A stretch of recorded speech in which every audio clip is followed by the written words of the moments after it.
குறைகள் எனக்கோ இனி இல்லை, கவலை எதுவும் பெரிதில்லை.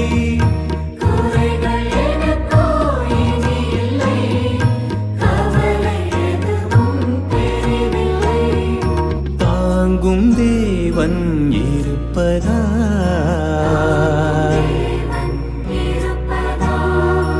ஆயன் தன் மந்தையை காப்பது போல ஆண்டவர் நம்மை காக்கின்றார்.